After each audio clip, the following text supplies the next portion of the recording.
Hello everyone, my name is Angelo from Academy of Pastry Arts Malaysia. So today I'll be teaching you how to do a simple recipe, tangzhong garlic rolls. Now, tangzhong's a method that we're going to use in the bread, but any kind of soft roll will do. We can do the same kind of method. So here I have, in the recipe, I have eggs. I have my tanzhong, which is I'll teach you how to make in a second. Milk powder, butter, sugar, yeast, salt, milk, and flour. And then also I have prepared some of the garlic butter I put in the recipe, and then also some egg wash. So the first thing we're going to do is, before I explain how to make the tangzhong, I'm going to show you the mixing the dough. So for the dough, we're going to start by putting our liquid ingredient first. So we have our milk and our egg will go inside.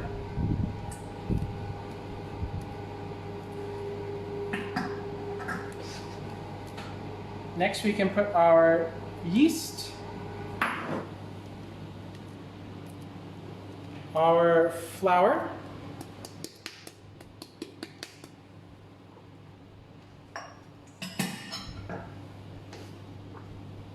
salt, sugar, milk powder, and the tangzhong. Okay. Now I'm going to mix this using a stand mixer, but we can do this by hand as well. Chef Nicholas recently did a really good demo on milk bread showing how to mix by hand, so if you need to review, you can see that video as well. So I'm going to start by putting it onto the stand mixer. I have everything inside now except for the butter. Butter is not inside yet. I put on the hook attachment.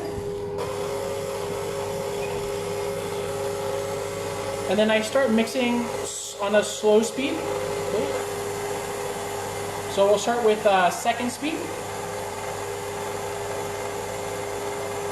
This is going to be maybe just about 2 minutes. Help the dough incorporate the flour and the moisture inside.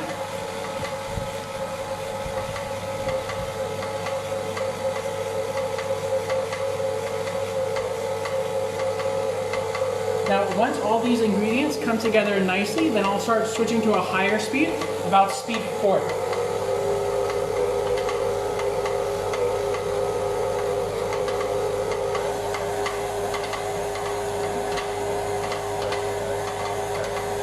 Now, I don't want to put the butter in right at the beginning. I want to allow the flour to hydrate and then the gluten to start absorbing a bit of the water before I add the fat inside. So I'm going to wait to develop the dough a little bit. Only then I'm going to begin to add the fat. Now, butter we use for flavor, but if you wanted to use margarine or cost or shell flake, you can use margarine as well. Same amount is no problem, but the butter is going to give a nicer flavor to the dough. Now, this dough has quite a bit of yeast inside, about 2% of the flour, so it's quite fast to make. After the mixing, only very short fermentation time, 30 minutes, and then we'll be ready to bake. So you don't need a lot of preparation, but the only thing that we have to prepare first will be the tangzhong.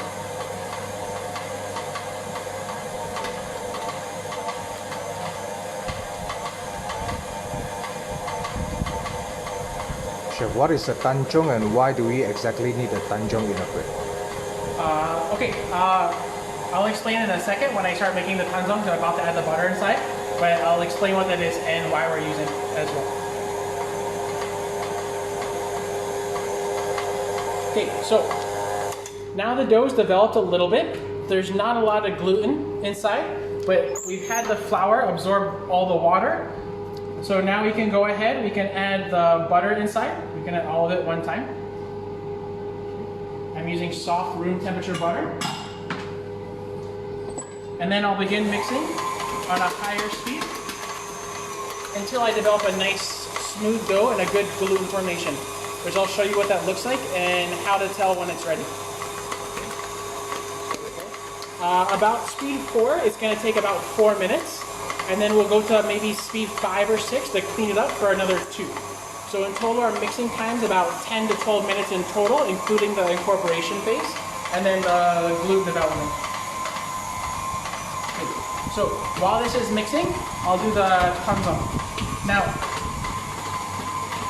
basically, we're going to create kind of a roux with water and then flour.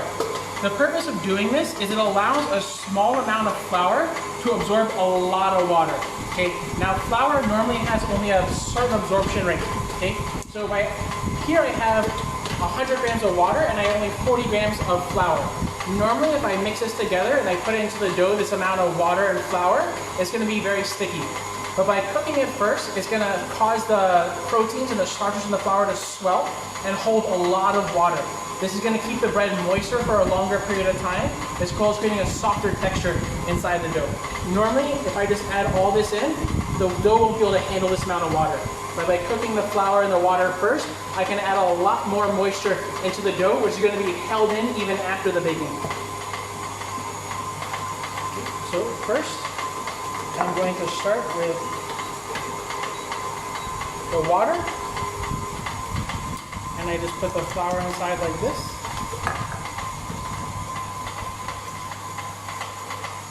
And then we're going to cook this. Now this is very simple. We're just going to cook this until it absorbs all the water and reaches the texture of almost like mochi or a rice cake.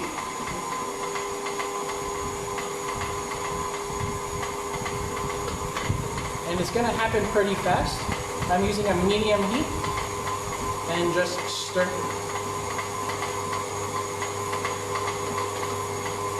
So you will see right now, before I start heating it, this is what that much flour and water would look like if I put it inside the dough. This small amount of flour cannot normally hold that much water inside. But as I cook it, you'll see it's going to start absorbing the water and it's going to retain that moisture even after the baking. Because normally what happens during the baking is the starches will absorb water and they'll kind of begin to swell and lose water. But what we're going to do is we're going to do that process in advance. So this amount is not going to lose much moisture during the baking. So giving me a softer and more moist bread. Okay? So you can see it's already starting to thicken up, but still very white. Okay?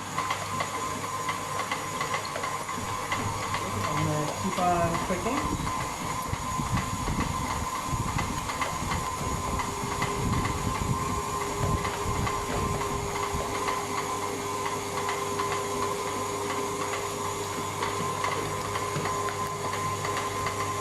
You'll start to see it starts to become a bit sticky and not sticking to the pot, but still we're not done yet.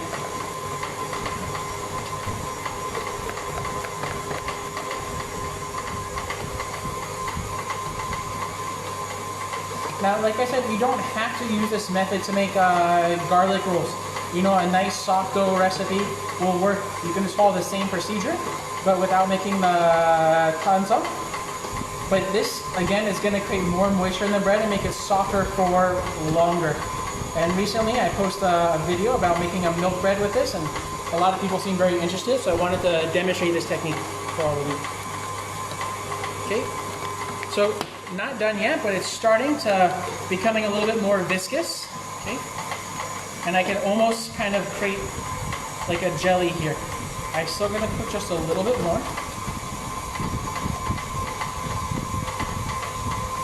So before it was like a sludge or a paste, is now actually absorbing all the water, and that little amount of flour is going to hold a lot of water now. Okay, almost done.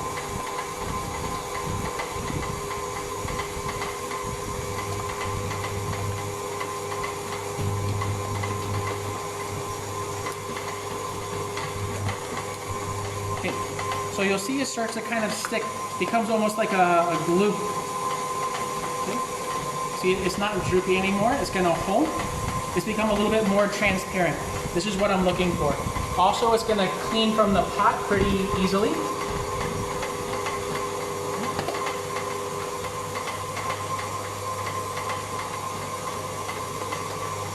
And also I can see it start to bubble, okay? At that point, this is done. Now, here's the only part that takes a bit of time. We need to take this and we need to let it rest in the refrigerator at least 6 hours. Okay, this is gonna allow it to cool down. I don't wanna add this hot mixture to the dough. It's gonna kill the yeast. It's not gonna be good for the dough. Now, also, I wanna give it time for the water to absorb more and be able to retain inside the mixture. Okay. You can see it has almost that kind of rice cake texture to it.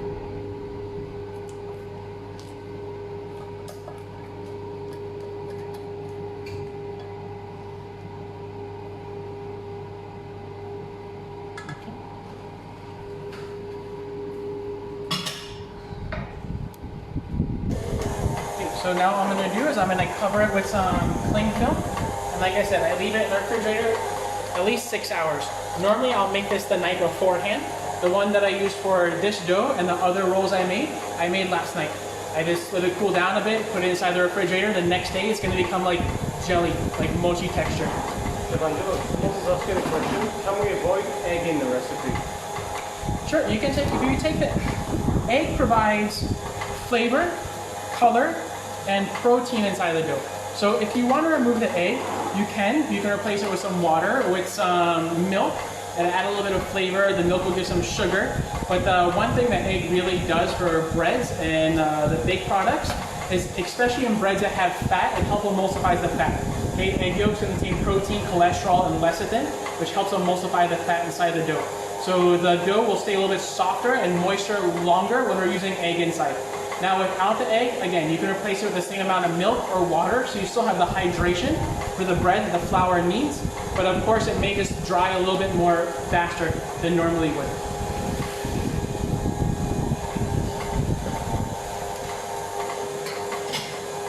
Okay. So now we can come back to the dough. It's almost done. You can see it started to clean up from the sides. It's making kind of a slapping sound, but still the dough is stuck to the bottom of the bowl. I want to mix a little bit more until it cleans up from the bowl.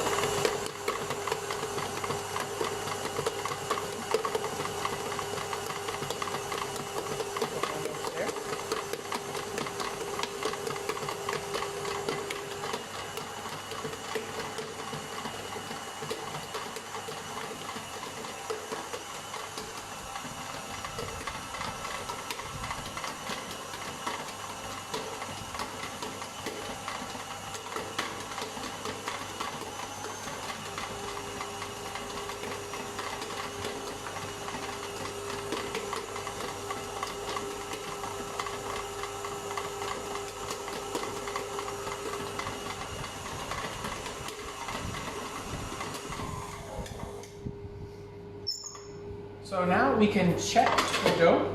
We're gonna check it for the gluten, how strong the dough is. Now, even if the dough doesn't look super smooth, that's not always the sign that the dough is ready, okay? Smooth is a good sign, but you can see as I pull the dough, it doesn't really tear. It's gonna wanna take the dough with me. It's quite elastic. This is one sign that we've developed gluten inside. Now, another way that we can check is we can take a small piece of the dough and then we can stretch it and look for what we call the gluten window inside. Okay, so you can see here, we can see through the dough without the dough tearing too much.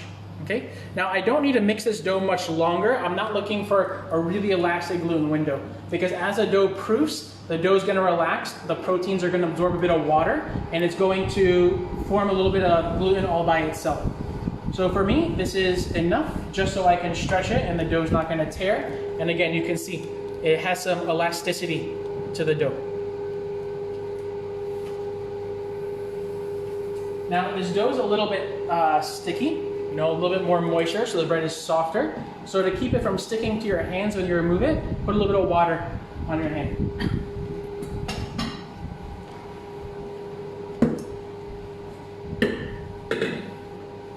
And you'll see, after I round up the dough a little bit, it's already smooth. Okay. now it's time for us to start the bulk proofing of the dough, or the bulk fermentation. So I'm gonna round it up a little bit, and I'm going to put it into a bowl with a little bit of oil spray. And now I'm going to let the dough rise for about 45 minutes. Sorry, 30 minutes. Okay? Let it rise for 30 minutes. And that depends upon your room temperature. We're looking at a room temperature about 25 to 26 degrees. If your room is slightly warmer, the fermentation is going to go faster. If your room is slightly colder, the fermentation is going to go slower. So one thing we're looking for is about the 1.7 to 2 times the volume when it's ready to start dividing.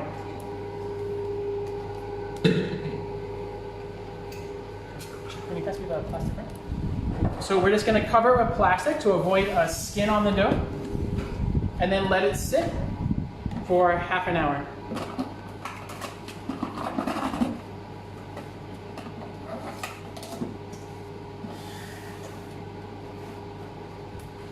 So we got half an hour to wait, so what do you guys want to do? Just kidding. I have another dough that's already made.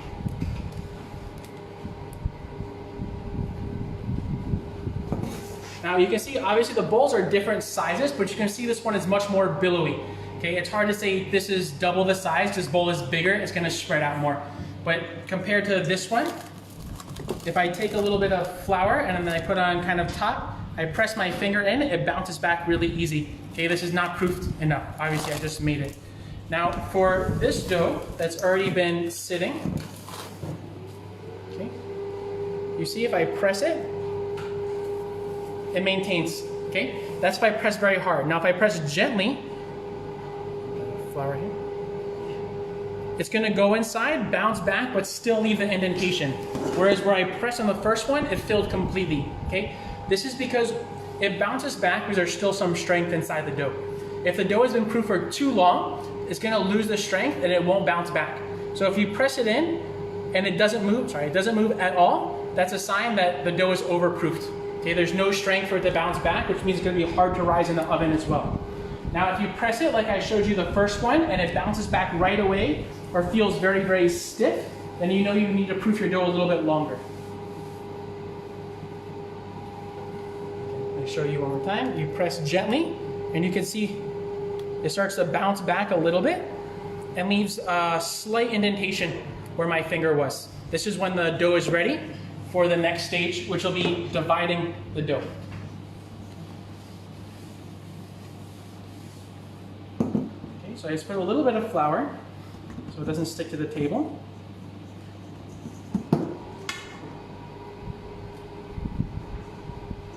Turn over. You can see also even here, you can see where the dough has stretched and start to fill with carbon dioxide from the yeast.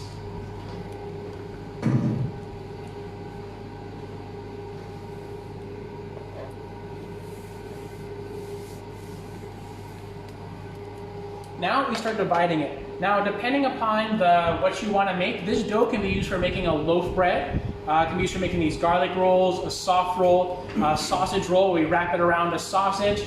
Anything that you want, okay? So, but for this size, for these rolls, I'm gonna do about 60-gram portions. So first thing I'm gonna do is I'm gonna take the dough and I'm going to just stretch it a bit so it's more even, so I can get more even pieces when dividing. A little bit of flour, and then I start dividing.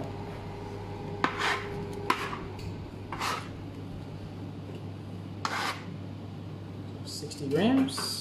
Okay, give or take 1 or 2 grams. Okay. Now the issue when we're doing something like this shape, because I'm putting a bunch of small balls together, if I have too many different sizes, they're not going to rise nice and evenly. If this ball is 60 grams, this ball is 40 grams, this one's going to rise big, this one's going to be small. So it's not going to give an overall nice look to the dough. Not to mention that if you're selling, of course, you want to keep consistent size for consistency for your customer and also the costing of the food. So plus or minus 1 gram is okay, but you don't want like 10, 15 gram differences inside the bread. Chef, if anybody have joined your demo a little later, they want to find the recipe or the method, where they can find this recipe or method?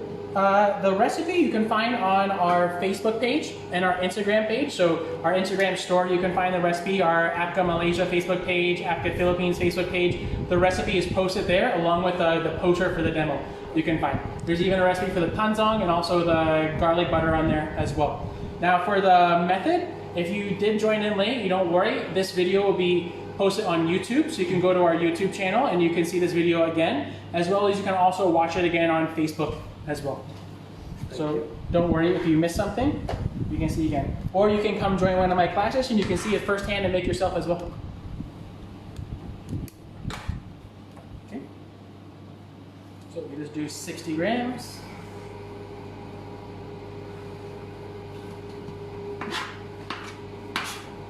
Now I have a little bit of flour just so it doesn't stick, but I'm trying not to use a lot of flour, okay? I use a lot of flour during the shaping and everything. It's gonna start to dry out the dough because this is flour that's not hydrated, it's not moisture. So it's gonna make the dough more drier, which we don't wanna do. Also, it's gonna create a skin on the dough, which is something else that we don't want.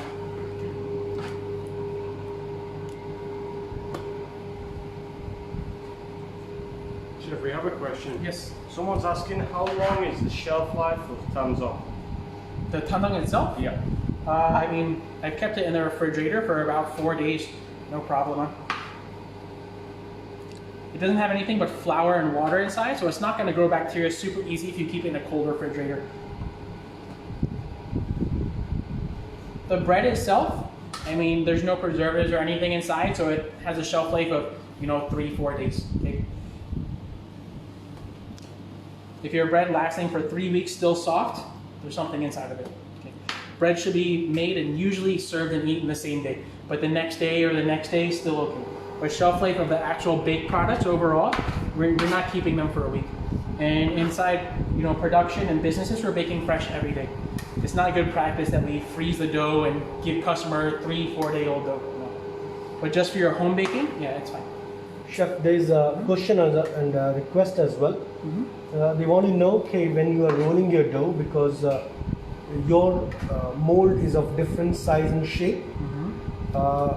So can you elaborate when you're putting your dough inside the mold, that how big the ball should be when you're putting it actually into the mold? So it's easy for us to understand. Okay, the first thing I'm going to have to tell you is honestly is trial and error. Okay, that's the biggest thing. When I get a new mold, it's not, I look at it right away, I know exactly how many grams to go inside the dough. I'm going to have to bake one first and try. But I do have an idea when I find a mold the first time how much dough to put inside of it. First of all, if you made the bread before, it's going to help because you're going to know how much of bread it's going to rise. But generally, when you're filling in the mold, you're going to have to assume after baking, the bread's going to be about 2.5 times the volume that it originally was. About 2 times or so from the actual proofing, and then another about 1/2 time more from the oven spring. So when you look at it this way, imagine it's going to develop by the time it's done 2.5 times that size. But then of course you're going to have to bake and then check, because some doughs are different. Some doughs will rise more and less depending upon the recipe and the yeast content and all these kind of things inside. But that's usually what I do. I assume it's going to either double or 2.5 times the volume, and that's how much I'm going to put inside the mold. Now, of course, it depends upon the texture I want on the bread as well. The more lighter I want the bread to be, I'm going to proof it a little bit more. So I might give a little bit more room for more proofing inside the dough. If I want the bread to be a bit more heavier, then I might not proof it as much. It means I could probably put a little bit more inside that loaf as well. The more I proof the dough, the texture will be lighter, but it will dry out faster as well. The less I proof the dough, the texture is going to be a bit more heavy, but also it's going to be a little bit more moist a longer period of time. Just not so much air inside it. It's not losing so much moisture during the baking. Okay. All right. So now that my rolls have been divided, it's time for me to shape. So you see here, I'm not using a whole lot of flour. If I need, I can put flour on my hand only. Okay. Again, I don't want to put a lot of flour on the table when I'm working. It's going to dry out the dough and the bread won't be as moist, and also it might develop a skin. The motion that I'm using to roll these round loaves is kind of like this. So I start first. It's not actually rolling. We're not taking our hand and rolling it like a piece of clay or a pile of mud. What it's doing is actually we're creating tension on the surface. This goes for shaping all breads. I'm taking the surface and I'm stretching it to create tension. If you look at it like this, you see it's pulling back, creating surface tension on the dough. So when I'm rolling in my hand, it's actually here, I'm pushing the dough and then pulling it back, but from underneath. So like this, okay?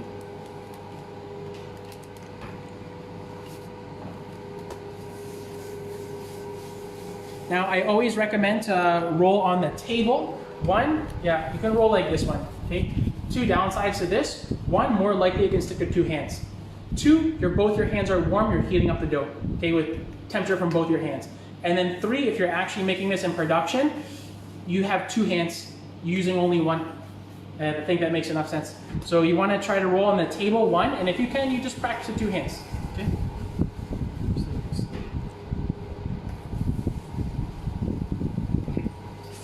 So we just make them all round. Now this is the first shaping, so they can be a little bit rough, it's no problem. But what I'm trying not to do is I'm trying not to tear the dough, okay? You'll see what happens is I roll it, it's not smooth. So you're shaping it loosely into a bowl shape. Yes, and so it becomes tighter. Hold on, I'll show you with this one. So it starts first, not very tight, okay? I roll it a little bit, still not very tight. You can see kind of a little bit of tears, yes. I roll it a little bit more, starts to become nice. But you have to be careful because we're creating tension inside the dough. It's like stretching a rubber band. So if I roll it too much, let's see, I'll just keep on rolling and keep on rolling this one, it starts to tear again. So you want to get it just to the point where it's nice and smooth. Not too much less because you want to create strength in the dough, going to help it rise nicely, but too much, it's like stretching the rubber band to the point where it breaks. Okay. This one, I would have to let that relax and then roll back again. You can feel it in your hand. At first it feels soft, then it starts to feel kind of tighten up like a rubber bouncy ball. As soon as you get that kind of feeling in your hand, that's the time when you need to stop.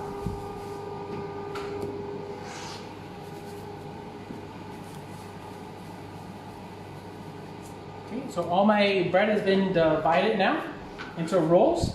Now I'm gonna bake these inside some rings, but you can bake them as individual portions. You can put them together in a tray, just one, like in rows, but up to you. Personally, I like it when I can, for the garlic bread, you can pull apart. It just looks nice and gives kind of a sharing feeling to the dough.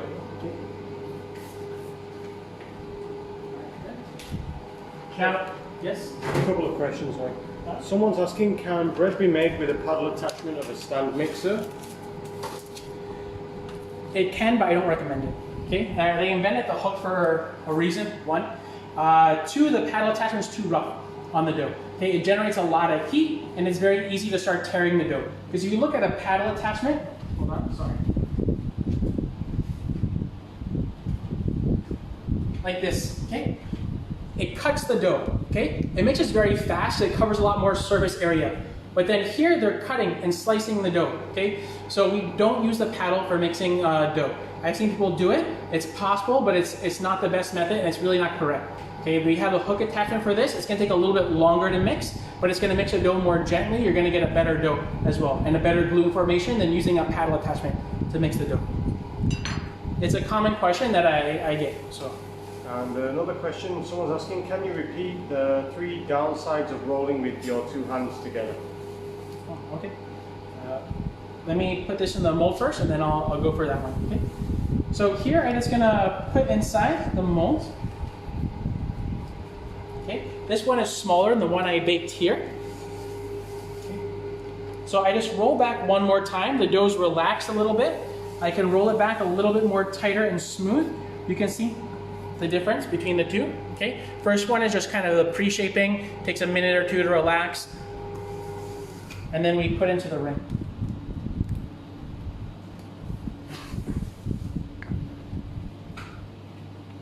Okay, if you look inside the ring, you see I've left some space, okay? Like I said, about 2.5 times the size, okay? These gaps, they're gonna proof. The dough will fill and it's gonna fill up as well. If there's not enough space for the dough to proof, one, it's gonna proof less, it's gonna be very heavy, the inside is gonna be very hard to bake. Two, it's gonna come up, which means there's not enough space for the dough to expand during proofing and baking. It's gonna come up and then kind of come out and the shape is not gonna stay nicely either. Someone's asking, what is the size of the cake ring? 10 cm, I can double check for you. Okay. Like I said, also, I can put these together in a tray. I can bake just like this, free form. Okay. or I can just bake individual sizes as well, if I like, that's no problem. Now to answer the question someone said about rolling with 2 hands, first thing is first is you're generating heat in the dough. Your hands are warm, okay? Especially on a dough that's gonna contain higher amounts of butter inside or fat. You start rolling in 2 hands, you're warming it up for 2 sides, okay? The second thing is, more chance it's gonna stick to your hand, okay? It's more sticky than the table. So now you have 2 hands pressing it together, they're gonna begin to kind of stick, okay? Third is you have 2 hands, you work with 2 hands. Okay, let's say you're doing by yourself, fine. You know, if I'm working in a hotel or in a restaurant, I have to make 1,000 rolls, and I'm sitting there like this one, I'm never gonna finish my job, okay? So that's why you don't roll with 2 hands. Somebody's asking, do we need to brush the tin or parchment with oil? Parchment, no. The metal tin, yes. I have sprayed with a little bit of oil, or you can just brush it with a brush and some oil as well, just to help it so it doesn't stick. Now, at this point, we need to proof the dough again, because during the shaping, I knocked out a lot of the carbon dioxide buildup inside, and the bread is now heavy again. I bake just like this one. It's gonna be really doughy and like a rubber ball. So I'm gonna come first. I'm gonna cover it with some cling film, just so it avoids a skin. And I'm gonna place it in the room temperature, again, 25, 26 degrees Celsius, for about 30 minutes. After 30 minutes, it'll double in size, and then we can bake.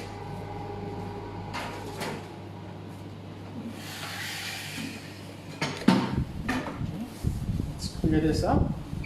So we have 30 minutes to wait. Nice weather today. Chef, someone's asking, what is the dough to tangzhong ratio?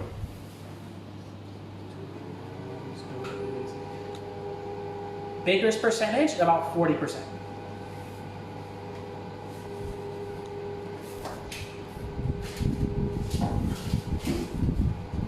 Okay, so now here I have one ready to go in the oven. So you can see, same amount of dough, same size, same ring, but now it's filled up the ring. Okay, it filled up all those little gaps because the dough they're all the same size. They proof evenly, so they're even in the size and height. Now we can egg wash and bake the dough. If you don't want to use, yes? Chef, we have a question. Caesar, can you tell us now, how do you check the dough is done or not? It's going to be different for certain doughs, but generally the same like we check the bulk fermentation. I don't want to put too much flour here, but if you press it, it springs back slowly and leaves a small indentation. Okay. Same like I showed with the bulk fermentation. The idea should be some impression. Yes, there should be some impression. You press it, it doesn't bounce back, you've overproofed it. There's not enough strength, it's not gonna get an oven spring inside the oven.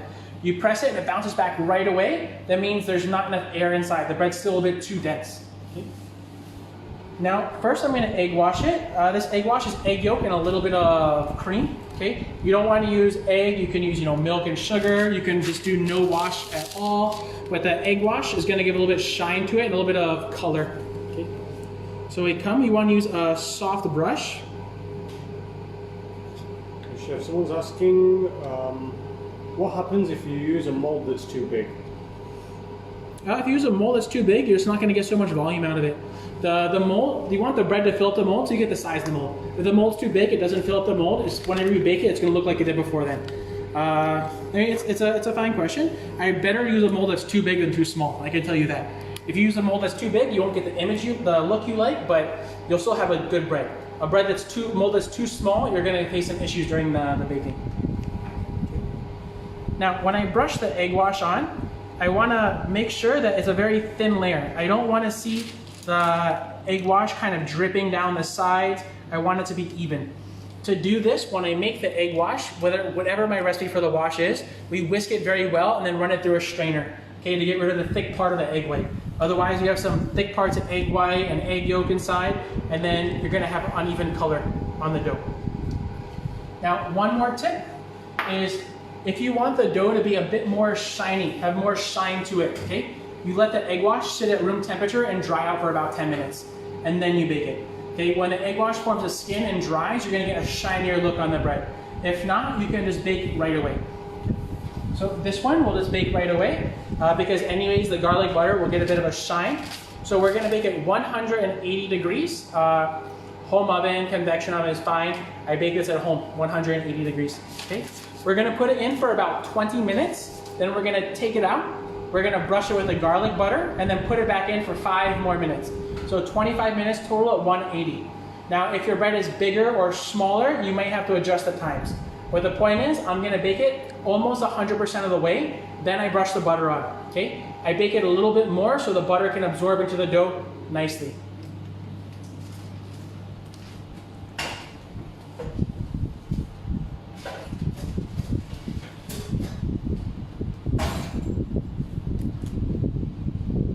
Chef, somebody's asking, if you're brushing with milk, what should be the temperature of it? Doesn't matter. Not hot. You don't want to brush dough with hot milk, okay? But if it's cold or it's room temperature, it's okay. That doesn't matter. Don't take boiling milk and brush the dough because it's not going to be good for your dough. But cold or hot or room temperature is fine. And someone's asking also, they're saying that the bread always gets hard after baking and they're not able to understand why or how to do it. Do you have any possible reasons for why their bread is becoming too hard after baking? If you mean hard, as in as you let it sit and it cools down and it's not soft or hot anymore, it's because moisture loss. You know, the moisture is evaporating outside. If you really want to get into detail, it has to do with the absorption and swelling of starches during the heat. And then when the bread cools down, the starches begin to shrink again and it makes a denser crumb. This happens to all breads. No matter what, you're going to get starch degradation after the dough is done baking, regardless. Now, the recipe of the bread is going to affect how much moisture is lost. Again, breads that have sugar or fats inside are going to retain moisture a little bit longer.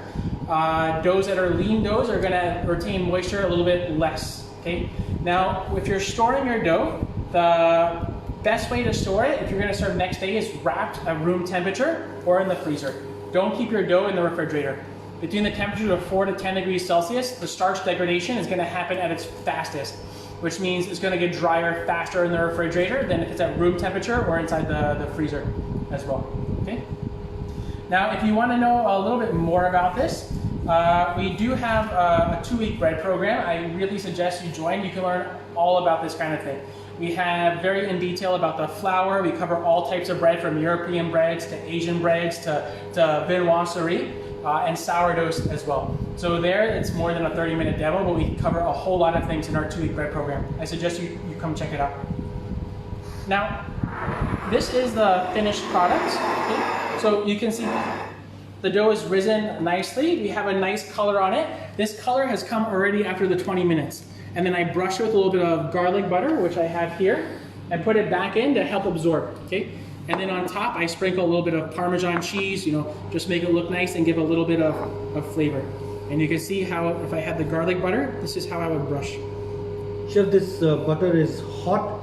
So you want this butter to actually go inside the dough a little bit? Or is the temperature of the butter is just melted, okay? It doesn't have to be hot because we'd actually put the bread back in the oven.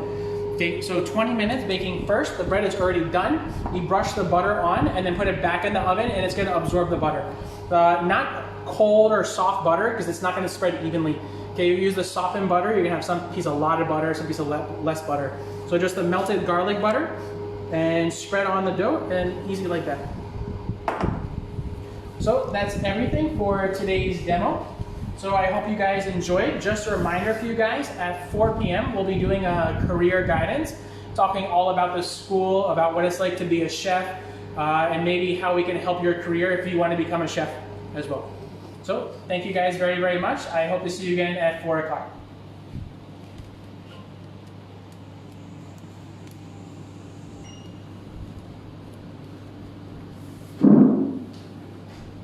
Chef, there is a question. Someone wants to know whether you'll be telling them about the program also, an academy also, in the career guidance today.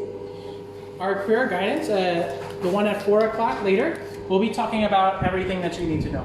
We'll tell you everything that we have to tell you about the school, our history, our programs, a bit about our chefs, a bit about our accomplishments as a school. We'll talk about what it's like to be a chef, how we can help you in your career, what it's going to be like when you leave the school, as well as we'll answer any kind of questions that you have as well. So there will also be a live Q&A question. So anytime, anything we don't answer for you, you can ask us, we'll answer at that time as well. So you can see if we break it apart, okay, you have the kind of nice, soft, stringy texture, okay, and very, very moist. You can see the kind of doing from the tanzhong. Okay, so I hope you guys enjoyed the demo. You guys, this bread is really easy to make. I hope you go home and you make it, and I hope to see you at 4 o'clock as well. So until the next time I see you, bye.